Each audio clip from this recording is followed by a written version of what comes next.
Chapter 9: The Society of the Black Nation. Next, we will investigate chemistry and see how it is related to physics and astronomy. But for now, let us sidetrack for a moment from root science so we may hear a story.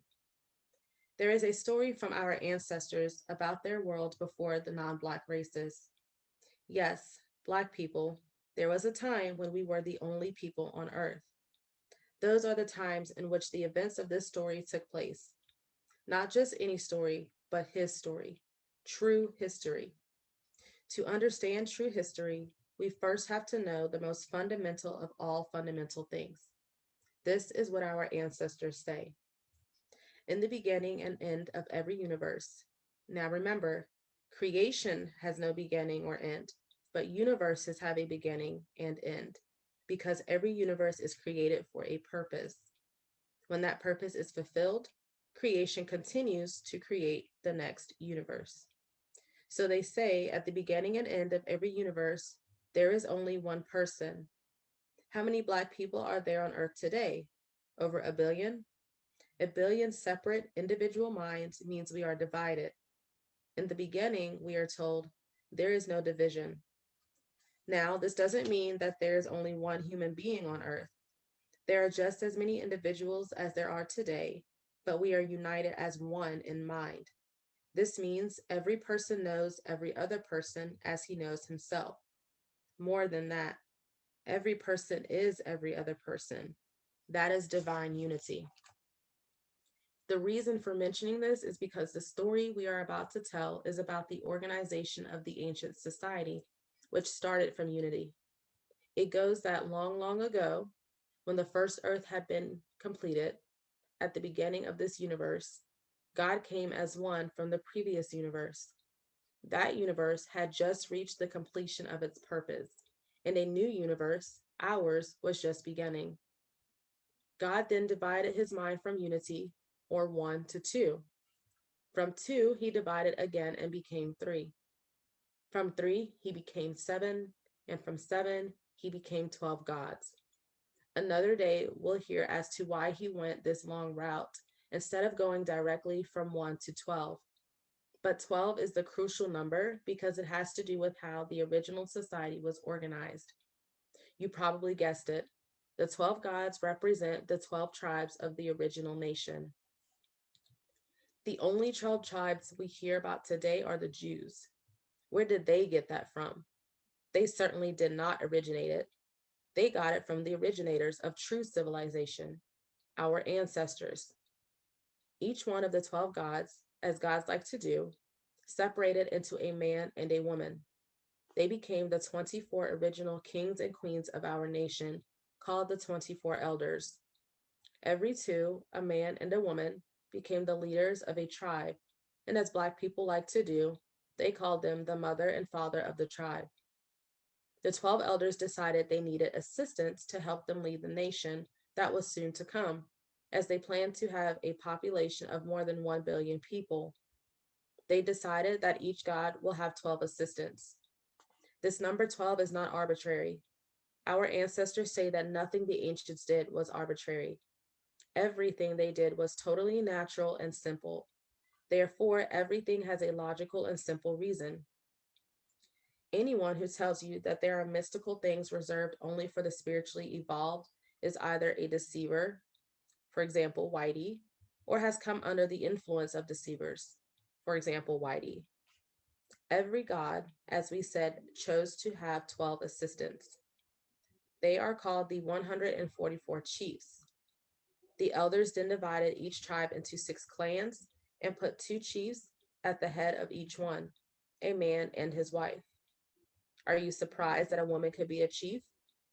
We are taught to believe that women are not the equals of men. After all, didn't they come from our rib? So a man and a woman became the joint chiefs of each clan. There were 72 clans in the whole nation.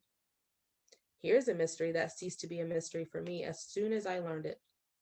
Every Black person, without exception, came about exactly as the 24 elders did. If you remember, I said the 24 elders were originally 12 gods, and each god separated into a man and a woman. We are told that this happens with every two Black people on earth, brothers and sisters. Before you become a brother or a sister, you were united as one with another. You then separated to be born as a baby, as a boy, and she as a girl. Have you ever wondered about the mystery of soulmates or love at first sight? Peace. Thanks for the information. It's very enlightening. But I do have questions for you. Are there really soulmates? How would they recognize each other? How did the ancestors make the scientific information practical in the daily sense? I mean, how did they use it once they understood its nature? I'm afraid science as we know it, as you alluded, has evolved into nothing much more than a bunch of numerical formulas. Are we going to evolve back into the only race on the planet as we once were? Is this idea in line with the repetition of cycles that you mentioned? How would the ancestors use this information to fully understand their true purpose on this plane? Yes, every Black person on earth has a soulmate. Many people do find their soulmates and live a happy and fulfilled life, but many more do not. It's very difficult to find a soulmate by chance, although it does happen. The instances where people find their soulmates are much more common among tribal or so called indigenous people than they are among us Western civilized people. The reason for this is quite obvious. Modern culture has been very successful in disrupting tribal cultures. The people in the old days had a definite and clear scientific system of suiting every person with his or her soulmate. The way white people succeeded in disrupting this aspect of our culture was by teaching young people to be independent of the influence of their elders. When I was growing up, there were still some aspects of soulmate matching still going on among our people, where adults were responsible for matching young people with their soulmates. Young people were taught by the instigators of modern culture, especially white missionaries who lived among our people. They were taught to rebel against having their mate chosen for them by their parents or relatives. Now, you must realize that even at that time, that part of our culture had long been lost. The parents and relatives themselves, most of the time, made serious mistakes in matching young men and women. Sometimes they were motivated by the expectation of material gains and so on. Sometimes they mismatched people so badly that it didn't take much to convince youths that this whole system was corrupt. But as I said, the scientific method was lost over 4,000 years ago. Before the appearance of the non Black races, every person on Earth was matched with his or her soulmate by the scientific method. I will discuss in detail the ancient way of finding soulmates in a coming post soon. It's a true science called the science of complements. Now, my sister, don't despair that we have lost this part of our culture. We've lost most of our culture because this cycle of time was destined to have these very things happening. But thanks to the wisdom of our ancestors who set the cycles in which all things happen in their allotted time, thanks to them, this present cycle is coming to an end. All that was lost will be recovered. In truth, nothing was lost, but just put away until we rid ourselves of the arch deceivers. As to your other questions, to answer them now would be to put the cart before the horse, so to speak. There are other issues that I intend to explain first. By following a definite order in our discussions, we may make it easier for other people who are interested in this to follow and understand it. I ask for your patience. It's also a question of time on my part. There are other personal things to take care of, otherwise, I would post more often. Having said that, I still welcome all your questions and comments. They may remind me to include some topics that I would otherwise neglect. Okay, I'll wait anxiously. I hope your explanations include the why of some of what we've gone through. So, we were out of order before the non Black races began to dominate. This is what then made us susceptible to fall under their control. Initially, what prompted people to tamper with the system of perfection? Why would we even open that door to begin with? Were these decisions simply acts of free will, or were they guided by universal forces for some unknown higher purpose? Thanks for attempting to answer these very loaded questions. Peace. You ask questions that are very involved. They go to the roots of the situation we find ourselves in today. You are right in thinking that free will plays a part in what is happening today, but unknown higher purposes and universal forces are not at all involved. Black people are not and have never been at the mercy of universal forces.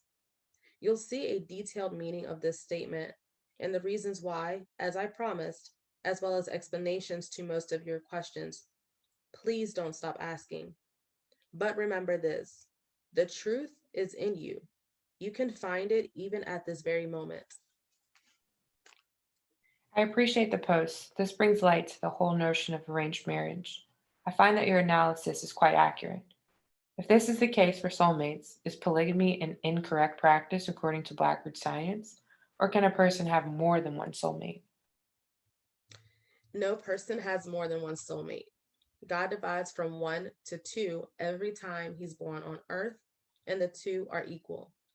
To have two soulmates, you'd have to be equal to both of them, making each one half of you, to put it in a cold mathematical way. But I think you understand my meaning. Now, you'll probably be surprised when I say polygamy is not wrong. To analyze some events, it would help to divide our history into two eras: the one before the non Black races, prior to 6,000 years ago, and the present era, the last 6,000 years. The former era is what is called in the Bible the days of old, when the sons of God walked on the earth. The society was perfect and lived a natural life. That is to say, there were no diseases, war, or premature death. Every man died after reaching old age. The second era brought the races, along with war, diseases, premature death, and a drastic shortening of our lifespan. The last three we could deal with, but the first, war, brought untold devastation not only on the warriors, but also on the women remaining at home. Suddenly, there was a shortage of men. To keep the nation surviving, polygamy became the logical solution. It was the result of both necessity and common sense. As you can imagine, it became a part of the customs. Hence, long after it was no longer necessary, it was still practiced merely as an ancient custom. But there are still many places in Africa today where it's still necessary. You surely have heard of the Hutu and Tutsi wars and other tribal wars that still continue today. Customs are hard to drop once they become ritualized. Another example: you've probably seen photos of how some African tribes mutilate their faces as part of their custom. Have you ever wondered why? It had to do, again, with the non Black races and their evil slavery. When enslaving Black people, they logically chose the strongest and most beautiful men, women, and children. Economics dictated that they would get the highest prices for the best of our people. To counter this evil, many tribes adopted customs of self mutilation to make themselves ugly and undesirable. A drastic step, you'll agree. But it worked. Many survived who otherwise would not have. Now, long after the days of slavery, those customs are still practiced because people have forgotten the original reason. When they are reminded, they became adamant and say, "We must do it because our ancestors did it. We cannot go against their will." So it is that we still have customs that are no longer justified. Good grief, Blackroots. Your incredible information has spawned yet another wealth of questions that I hope you'll be able to answer soon. What is the idea of parthenogenesis all about? I heard that Fard Muhammad was actually a member of one of the not lighter races. Is this true? I'm assuming that when you tackle the issue of Yaqub, that you'll address how the non-black races arrived and how their emergence is connected with the current patriarchal rule. How will Black people repair the genealogical damage to our bloodlines done by the social invasions of the non-Black races? Peace, and please keep informing us. It's great. The sense in which I use the word non Black races does not mean the same as light skinned Black people. There are many Black people with light skin, as you well know, some so light they could pass for white, yet they are Black people. Fard Muhammad is the son of a Black man and a white woman. That makes him like many Black people in America, and they're not of the light races. The non Black races were made in a very specific way to remove every bit of the dominant dark gene that was in them. They were made in 4 stages, such that the entire period of their making lasted for exactly 666 years. Black people made them by removing the dominant dark gene from themselves. Every Black person has 2 types of reproductive genes, one that is dark and dominant, and another that is light and recessive. There is a method of suppressing the dominant gene, thereby allowing the recessive one to become predominant. When this procedure occurs in an uncontrolled or accidental manner, the resulting child is an albino. But a Black albino is not the same as a non Black person because albinos still have the dark gene in them. It is simply suppressed at conception. In the case of the non Black races, the dark gene is completely absent. That is the reason non Black people cannot give birth to a Black child. It takes exactly 7 generations to completely breed out the dark gene in the first of the 4 stages. With our present lifespan, 7 generations is approximately 200 years. If you take a single generation to be about 28 to 33 years. In other words, on average, a 60-year-old person is a grandparent, being the parent of a 30-year-old, who in turn is the parent of a young child. So on average, a new generation is born every 28 to 33 years. That makes 7 generations approximately 200 years. That's exactly how long it took to make the first non Black race, the people called Hispanics, Latins, and Greeks. The second race, the Arabs, Jews, and other Middle Easterners, took about 200 more years to be bred from the first race. After about 200 more years, the third race, the yellow race, was bred out of the second. Altogether, that took 600 years. Then, exactly 66 years after that, the first white babies were bred from the yellow race, meaning that the 4 light races were completed after 666 years. Hence, it is said that the number of these beasts is 666. I'll address the matter of Yaqub much later. Your other questions can wait for a while, right? Okay, my other questions can wait till you get the chance. But I would like to know why anybody light enough to pass for white wouldn't be considered a member of the non Black races. I mean, isn't that how it begins? With the deliberate intent to water down the dominant gene and make it unrecognizable? Isn't this why the current Black population of the Americas has, in general, gotten progressively lighter with each generation?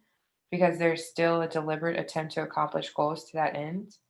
Further, if Fard Muhammad was a mixed race, how would he be different in terms of agenda than, say, a Ramses? Thanks for your patience, and you can feel free to answer when you're ready. Your question is extremely important. It goes to the very roots of the definition of a Black person. There is a scientific method by which it's known who is Black and who isn't. By scientific, I mean true or ancient science, not modern science. It's not possible to determine the true race of a person using modern biological or genetic methods, except in the most obvious cases. There's only one way that is infallible in this aspect. But before I get to that, let me address your very reasonable question on the motives of a light-skinned Black person like Fard compared to those of another light-skinned Black man such as Ramses. Ramses lived at a time when white people were ascending the scales or steps of power and affluence, and Black people were descending. Many mixed race people, like him, sided with their white ancestry, even though such people are Black. I'll describe at the end of this message why it is that a person of half Black, half white parentage is actually Black, even a person of 1/4 Black to 3/4 white parentage. I already touched on this yesterday when I mentioned that it takes 7 generations to totally remove a Black person's dark germ. Now, the mixed race Blacks in ancient Egypt sided with whites because they thought that's where the brightest future lay in terms of power and affluence. They were not negatively impressed by the corruption and deceitfulness of these people, even when it was clear to their unmixed brethren and fellow citizens. The same phenomenon was prevalent in apartheid South Africa just a decade or two ago. The mixed race blacks called colors, which means coloreds, did not want anything to do with native blacks. Even the darkest of them denied their blackness. The reason was just as simple. Their economic future and their short sighted view lay in the direction whites were going, and that's who they followed. I'm sure you can think of similar situations in America. Now, Far Muhammad not only had the longest foresight possible, but he also had the hindsight of the true history of blacks and whites. He was raised, taught, and initiated so that he would gain this expanded viewpoint of the nature of reality and not be blinded by the glamour of white civilization. That this is factually true can be seen from his teachings and achievements. He was the catalyst for a sense of pride in self and ancestry that had not been seen in our people for very many centuries. It's unfair, from my point of view, for people to reject his truth because of the controversies associated with the organization he and Elijah started. As you can see from my perspective, the way a Black person is raised and taught determines his or her attitude toward the true nature of both Blacks and whites. This is not determined by the shade of his Black skin, whether it's on the lighter or darker side. But on the larger question, the way to determine who is a Black person is not by looking to see whether or not they side with the other Black people or prefer to abandon their own and live the white life, so to speak. Black people who behave like that are still Black, whether we like them or not. They are part of the total population of 1,000,000,008,000,000. This number is the total number of Black people in all existence. This may sound strange if you consider the size of the universe, as well as all universes that have ever existed, but this is the total number of gods. I'll explain this at another time. They are called the original people, or first gods, as I've said before. Each god incarnates again and again endlessly. Me and you and every Black person are their incarnations. They are called our first self. Every Black person, from the lowest pygmy or Hottentot to the highest leader of the UN, including every Uncle Tom, is the incarnation of one of the gods. When a god incarnates in a new Black life, the 24 elders keep a record of that birth and give that person his or her eternal name. Thus, every Black person has an eternal name. When all the gods are incarnated, there will be an awakening wherein every Black person will not only remember his or her eternal name, but the name of everyone else. We have incarnated time and again since forever and know each other closer than you know your own mother, child, brother, or sister today. Every Black person has what is called the mind of God, which my people call ancestral memory. This mind of God or ancestral memory stretches all the way along your lineage of ancestors back to your first self, as you were at the creation of our universe. This mind of God or ancestral memory is unconscious in us, except when it's awakened by initiation rituals. But it's totally and always conscious in the 24 elders. Therefore, they are the final arbiters and judges of who is or is not Black for as long as we remain asleep under the hypnosis of Whitey. When we awaken, then each one will know him or herself and all others as we've known each other since eternity.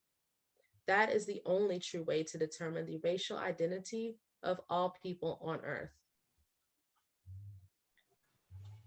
Okay, but if that's the case, then what difference does it make whether or not I marry one of the non-Black race males? If both my children are going to be called Black irregardless of the disdain I might have towards my own, what stops me from becoming, say, another Diana Ross or Condoleezza Rice? I mean, I could literally go ahead, marry and breed with a white man believing for the better life through my chosen participation in the light supremacy system, and when the shift of power occurs from lighter to Black, I could benefit from that too. I hate to be rambling here, but I hope you follow me. I'm not sure at this point I understand why people are being allowed to believe that they can walk the line inconsequentially if indeed we are to survive. Help me understand here, brother.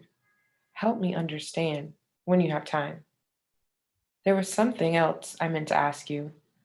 Recently, I went to see a movie called What the Bleep Do We Know? Produced by Europeans.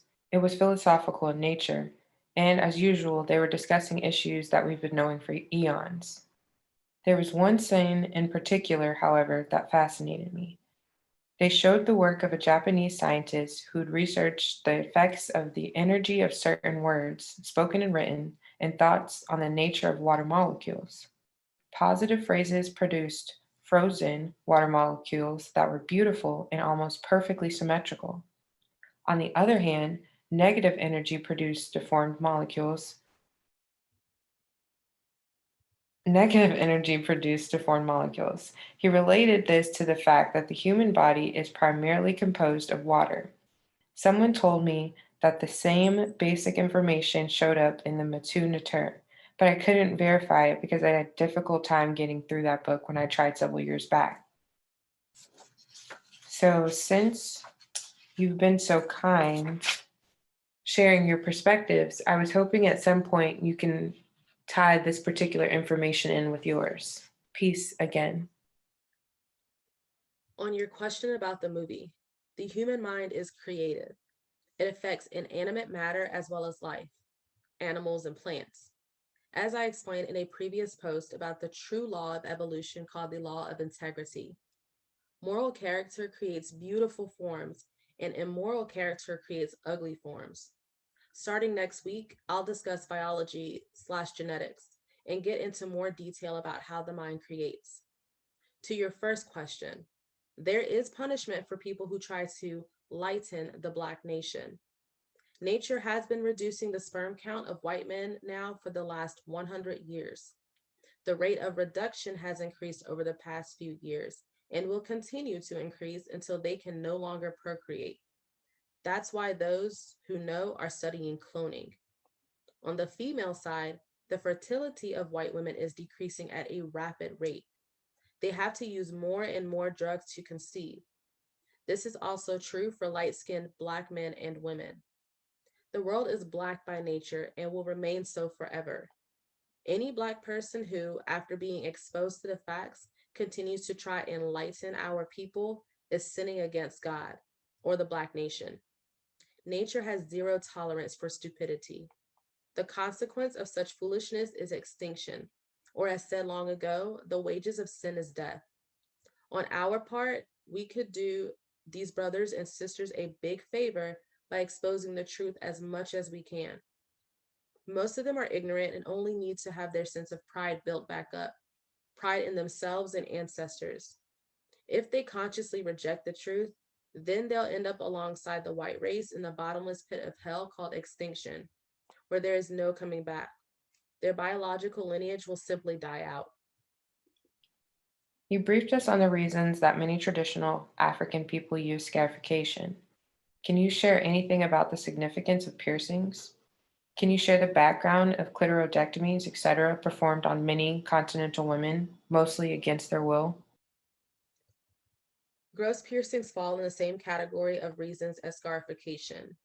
I'm referring to the gross piercings of lips and the insertion of large discs in them. Ear piercings done modestly are for beauty and have been done ever since very ancient days. Clitoridectomies are performed for the reason everyone probably already knows, i.e., to discourage young women from self pleasure. Older women who were raised very strictly believe that such an activity is harmful to the uprightness of a young person's character. Boys are also discouraged from masturbation, although circumcision is performed primarily for hygienic reasons. The custom of performing clitoridectomies arose after the science of soulmates was lost, because the two are related to each other, as well as to the scientific way of perfecting the character of a person. The science of character perfection and of soulmates go hand in hand. Next week or the week after, I'll begin to discuss biology/genetics, and it'll become clear how the ancients raised people with absolutely perfect character in an infallible, scientific, and natural way. Sometime down the line, I'll also discuss the rituals that were performed to teach pubescent youths all about sex and procreation as part of the science of soulmates. You'll see how this is tied to the perfection of a character. All the lost sciences and customs will come back to you soon. It was because of their loss that young women have had to suffer the pains of forced mutilations, as well as other unsavory customs that arose in an effort to counter the evils heaped upon Black people by the appearance of the non Black races.